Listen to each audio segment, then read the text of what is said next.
On Storyboard today, Pepsi gives cricket a new lexicon. The uppercut.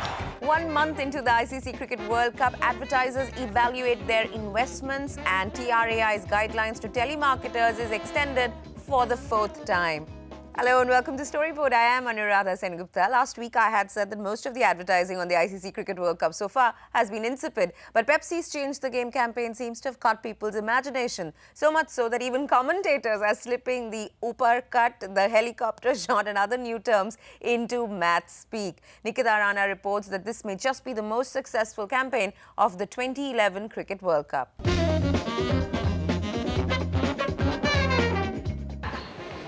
It's raining runs wherever you go, on TV and in gullies. Students Brendan, Bahoto, Jahangir and Rohan are playing their own brand of cricket. The more unusual and unorthodox the batting and bowling, the more in tune they are with the times. Pepsi's Change the Game campaign both feeds off and into the way cricket is played and enjoyed these days. And it's not just the gully cricketers and armed janta who are speaking this new language. Even the experts are doing it. When in one of our segments we had a Zimbabwean bowler called Ray Price who started to deliver the ball and then stopped and then just took a step and then delivered. And I said, but that's the ruka ruka ball. And then I said, I hope I'm not sounding too much like a Pepsi spokesperson, which I don't intend to. So yeah, so I think it's catching on a little bit. I think the uppercut of the Sehwags is the most memorable one with Ranveer Kapoor. Previously we used to call it uppercut. Now since it's famous, uppercut. 7 films starring 7 different cricketers and their unique styles from the Pallu scoop to the uppercut have been launched so far, and more may be on the way. Work on the campaign began in August last year. The brief clearly was for a tone that was fun, frothy, young and not quite the establishment. And the intent was to somehow retain the very popular, irreverent tone of the Nothing Official About It campaign that was used by Pepsi in 1996 when arch-rival Coca-Cola was the official sponsor. Nothing official about it. I thought it would be interesting if we could, after having become official, if we could still stay officially unofficial in a way. And luckily for us, in the game of cricket has undergone heavy change in the last 5 years, both in the way it's played, in the way it's run, and also in the way it's watched.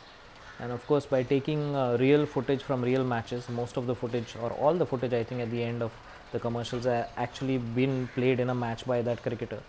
So it allowed us to use these unorthodox, because none of these shots are in any textbook. There's no coach who can teach you how to play the switch hit or how to play the uppercut. In fact, they'll say you should not play that shot. So all this non-textbook part of the game was just there waiting to be owned by someone. Well, if you look at the shots that are selected, these are not shots that have never been played. These are shots that the particular batsman has already played and become known for. Sehwag does play that shot. Dhoni, in fact, doesn't play the helicopter shot as much as he used to. He used to play that shot a lot. He hardly plays it these days. Dilshan plays that shot. The switch hit, or the pulti, I think is what they call it, from Peterson. These are shots that they actually play. So it might encourage young kids to do it. But I mean, eventually kids discover very quickly which shots get them runs and which shots get them out. Creative agency Taproot's strategy seems to have worked. Research conducted by Ormax Media put Pepsi as the most recalled brand advertised on the World Cup immediately after it started. 4 weeks into the World Cup, it has retained that #1 position. But the ultimate proof, a sure sign that the advertising has struck a chord with people, is this: the nod from the iconic Amul hoarding. We very rarely spoof or do any sort of linkage between the Amul brand and any other brand. Usually it's a political issue. Usually it's a kind of.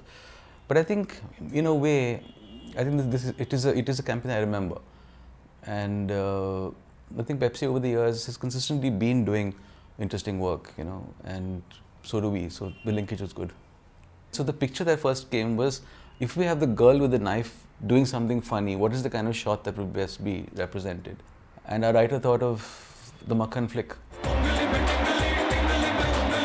PepsiCo India is pleased with all the attention the new campaign has got. Previous World Cup campaigns, Men in Blue in 2003 and Blue Billion in 2007, though talked about, were ultimately too closely linked with Team India's fortunes to be really successful. This time, the massive media spend seems to be vindicated by the creative execution.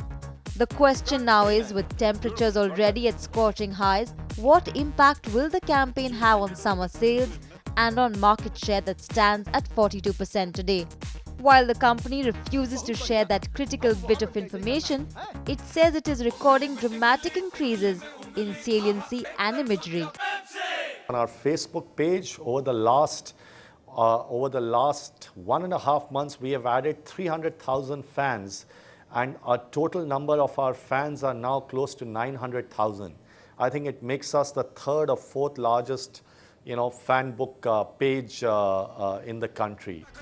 PepsiCo India says that the Change the Game campaign has already been adapted for Sri Lanka and will be for Bangladesh too. Some of the digital applications are being adapted in the West Asian or Middle Eastern markets. In India, as long as the World Cup is on, the plan is to heighten consumer engagement. A lot of activities are on, from introducing cocktails and mocktails named for the shots to running contests where people suggest new ways to do commentary. When you're leveraging or you're sponsoring an event, it is important that you spend at least a multiple of 1.25, 1.5 times the sponsorship money to leverage and get mileage of the event. So I think more important than what was the amount of money that we spent, I think for us was to achieve the objectives that we had set out. You know your ad is working when people pick up ad lingo and make it their own. If what's happening here is anything to go by, the Pepsi World Cup campaign has already become a part of our mass culture. In fact, these boys here have a few names that they want included. Tell us. The disguise ball, The rocket throw, the tappa shot, and the Johnny Walker. So Pepsi and Taproot, what do you think? So Pepsi's got the buzz, and while we don't know the sales impact of that campaign, social media measures seem to have made PepsiCo India pretty happy. Let's check what campaigns you have liked so far. Our Twitter page has some votes for Vodafone's 3G campaign. Well, you can add my vote to that. I don't think any other telecommunications company has explained what 3G is so clearly, cleverly and simply.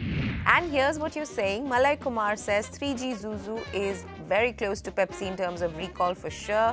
Rahul Gupta says, I've never liked Zuzus, but their 3G campaign has been most amusing. Keshav Sani says, Super Zuzus for me change the game. Advertisements are not directed well. While Zahid Sheikh says, my vote goes to Nike Bleed Blue. Also in reckoning, Idea winning captain's campaign.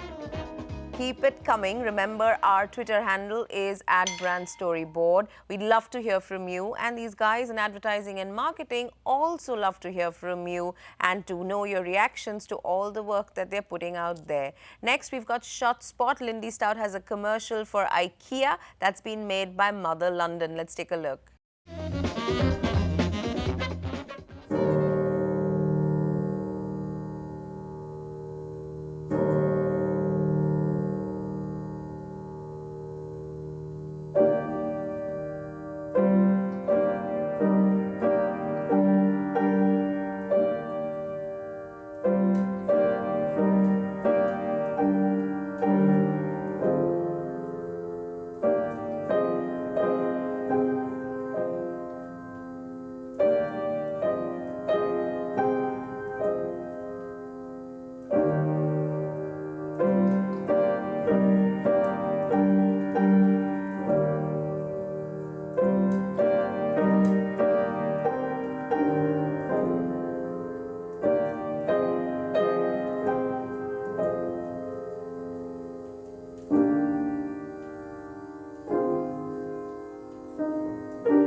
Simple and totally engaging. We follow the cats having fun indoors and get a spectacular view of IKEA furniture at the same time. This is shot by Cannes Grand Prix winner Adam Berg. And it's time for a commercial break, but when we come back, find out how sponsors and media buyers are evaluating the World Cup so far.